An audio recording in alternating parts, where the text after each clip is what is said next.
Hello everyone, आज के इस वीडियो में मैं क्रिमिनल कोर्ट प्रोसीडिंग समझाने जा रही हूँ जो कि मूट कोर्ट का सब्जेक्ट है थर्ड ईयर एलएलबी स्टूडेंट्स के लिए। ठीक है, मैं criminal case CrPC under section 125 ले रही हूँ जो कि है मेंटेनेंस का केस। ठीक है, इस वीडियो में मैं आप लोगों को क्रिमिनल केस क्या है, क्रिमिनल केस की डेफिनेशन क्या है, जुरिडिक्शन क्या है, हायरार्की क्या है, कौन सा केस कौन सी कोर्ट में जाएगा, ये सारी चीजें मैं डिस्कस करूंगी। And then after drawing of the suit समझाऊंगी और उसके बाद में examination in chief, cross examination and re examination of evidence act section 127, 128 सब डिस्कस करूंगी। उसके बाद में आर्ग्यूमेंट डिस्कस करूंगी एंड देन कोर्ट ऑर्डर, सारा कुछ मैं इस सेशन में डिस्कस करने जा रही हूँ। तो सबसे पहले स्टार्ट करते हैं क्रिमिनल केस के डेफिनेशन से।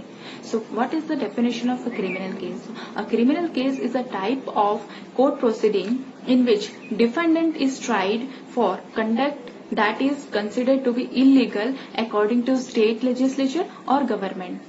In simple sense, जो डिफेंडेंट है कोई कोर्ट की प्रोसीडिंग है डिफेंडेंट के खिलाफ जो कि उसने कोई एक एक्ट किया है जो कि स्टेट लेजिस्लेचर या गवर्नमेंट की नजरों में इलीगल है या नेचर के खिलाफ है। ठीक है, तो क्रिमिनल केस की डेफिनेशन क्लियर हो गई। इसका एग्जांपल हम ले सकते हैं थेफ्ट, रॉबरी, डकैती, रेप और ये मेंटेनेंस एक्सेट्रा। और जुरिडिक्शन क्या है? तो जुरिडिक्शन लीगल पावर और authority, the area in which the power can be used. तो जो जुरिडिक्शन है वो 3 टाइप से क्लासिफाई कर सकते हैं हम। First is territorial jurisdictions, precautionary jurisdictions and ordinary jurisdictions. Criminal case most of territorial jurisdiction ध्यान रखा जाता है। इसका एग्जांपल मैं आपको बताती हूँ कि लाइक एक मैरिड वुमन है जो कि आफ्टर डिवोर्स अपने माँ बाप के यहाँ अहमदाबाद में रह रही है, तो उसका टेरिटोरियल जुरिडिक्शन अहमदाबाद है। और अगर उसका मैरिज बड़ोदरा में हुआ है तो वो उसका टेरिटोरियल जुरिडिक्शन बड़ोदरा में भी वो केस फाइल कर सकती है। सो अगर मैरिड वुमन डिवोर्स के बाद मेंटेनेंस का केस फाइल कर सकती है तो उसका टाइटल जुरिडिक्शन अहमदाबाद की कोर्ट में भी जा सकती है या फिर वो बड़ोड़ा की कोर्ट में भी जा सकती है, या फिर थर्ड ऑप्शन है कि the last place where they reside more than 5 year और 7 ईयर, जहां पर भी वो लास्ट रिसाइड कर रहे थे वहां पर भी वो सूट फाइल कर सकती है मेंटेनेंस का अंडर सेक्शन 125 ऑफ सीआरपीसी। उसके बाद आता है हमारा hierarchy of the court. Hierarchy of the court goes like the Supreme Court of India, Honorable Supreme Court of India. Then after High Court of India, subordinate or lower court in districts, which is classified as civil court, criminal courts, and revenue courts. Here I am discussing regarding criminal cases. Under criminal court comes a districts and sessions judges and judicial magistrate first class and judicial magistrate second class. In criminal cases, the first cognizance will be taken by judicial magistrate first class officers. Okay. So आप सबको ये इतना तो समझ में आ गया कि criminal cases में कॉग्निजेंस कौन ले रहा है, कौन सी कोर्ट में जाएगा, अभी वो भी समझना है हमें। उसके बाद में टेरिटोरियल जुरिडिक्शंस क्या है, टेरिटोरियल जुरिडिक्शंस कैसा डिसाइड होता है, वो सारी चीजें आ गई। और उसके बाद में हम सूट कैसे फाइल करते हैं, like drawing of the suit. Before drawing of the suit, first of all we must be clear about fact of the case. तो fact of the case goes like एक मुस्लिम वुमन है जिसकी शादी 2001 में किसी भी पर्सन से हो गई है। उसके बाद 2003 में उनके एक बच्चे होते हैं। 2003 के बाद से ये होता है कि हस्बैंड फिजिकली और मेंटली टॉर्चर कर रहा है उसकी वाइफ को। ठीक है, और 2003 के बाद से उनके रिलेशनशिप इतने अच्छे नहीं रह जाते हैं। तो 2005 तक वाइफ सब कुछ सहन करने के बाद ये डिसाइड करती है कि to be get separated, divorce. So maintenance का सूट तभी फाइल होगा जब दोनों पार्टीज का डिवोर्स हो चुका है।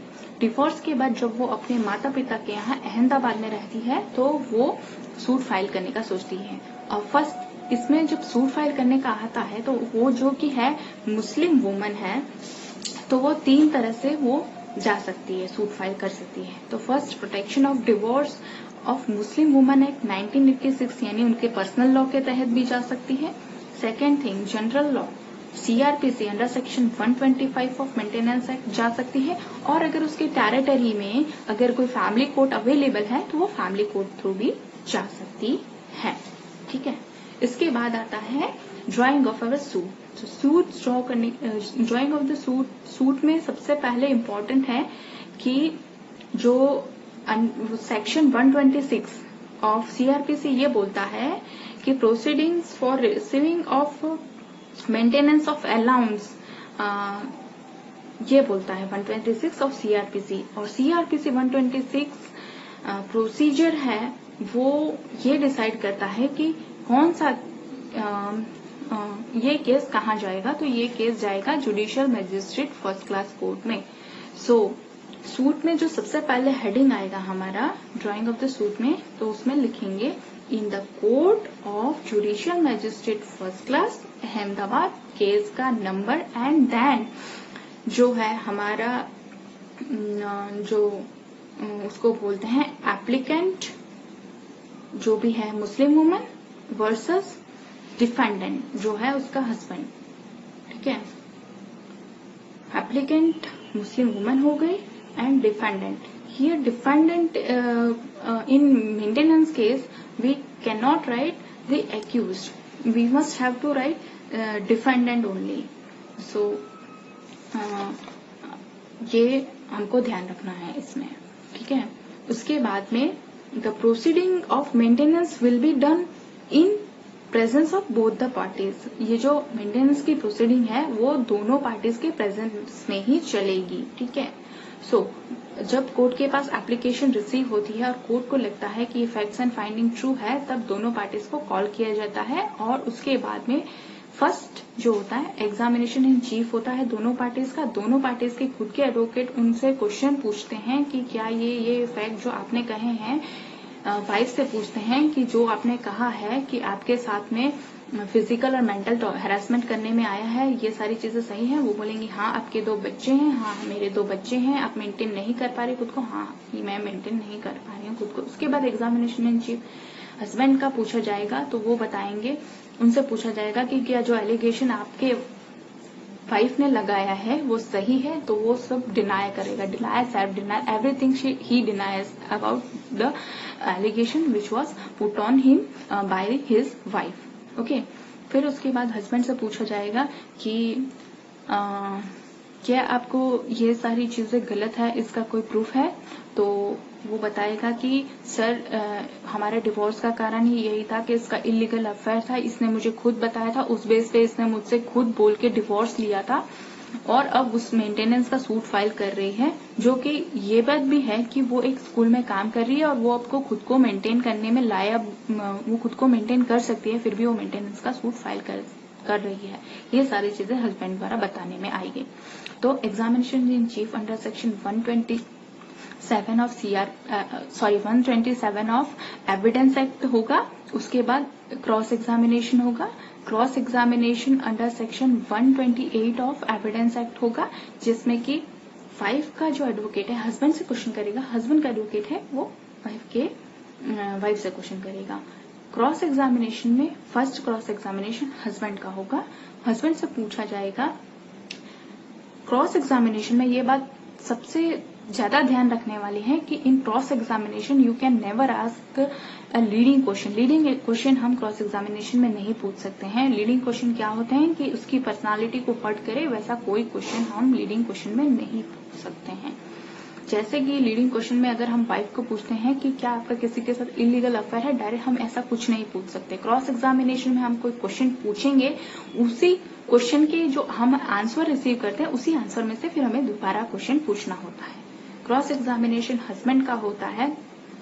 हस्बैंड से पूछा जाता है कि क्या आपके पास कोई सबूत है कि इनका किसी से इलीगल अफेयर है, या फिर आपको कैसे पता कि ये कहीं काम कर रही हैं और ये खुद को मेंटेन कर पा रही हैं? तो हस्बैंड बोलेगा कि सर ये स्कूल में पढ़ाती है, इनका पे स्लिप मैंने सबमिट किया है कोर्ट में, वो एक प्रूफ हो जाता है। ठीक है, सारा कुछ कोर्ट प्रोसीडिंग हो रहा है, उसके बाद में आर्ग्यूमेंट चलेंगी। आर्ग्यूमेंट में ये सब कुछ होने के बाद ये प्रूफ हो रहा है कि जो हस्बैंड है वो सही है, वो बता रहा है, और वो सारे फैक्ट्स एंड थिंग्स जो हस्बैंड बोल रहा है कि वो कहीं काम कर रही हैं, खुद को मेंटेन कर पा रही हैं, ये बात सच निकलती है, और उसका सही में किसी से इलीगल अफेयर है, तो इस केस में जो कोर्ट है वो केस मेंटेनेंस को नल एंड वॉइड बताएगा, और उसके बाद में नल एंड वॉइड बताएगा, और उसके बाद में वाइफ को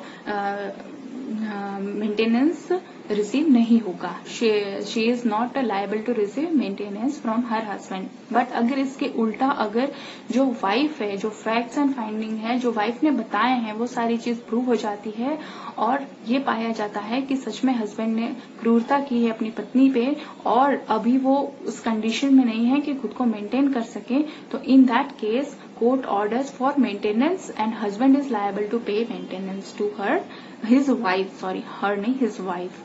Okay. उसके बाद में ये हो रहा है कि ऑर्डर आने के बाद में हस्बैंड अगर वाइफ को पे नहीं कर रहा है, आनाकानी कर रहा है, पेमेंट के लिए मेंटेनेंस नहीं दे रहा है, तो कोर्ट इम्प्रिजनमेंट भी दे सकती है हस्बैंड को, and husband will be imprison for 3 years, and during that imprisonment time also he must be liable to pay maintenance to his wife.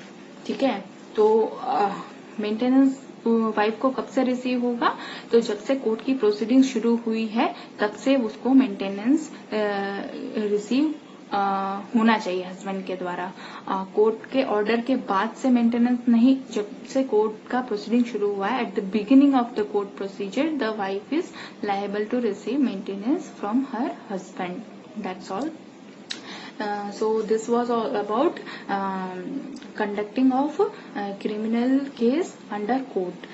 Now I am going to discuss most important divorce case of Muslim woman, Muhammad Ahmad Khan versus Shah Banu Begum case year 1985, where it was found that Muhammad Ahmad Khan was having an illegal affair with some woman, and he gave divorce to his wife Shah Banu.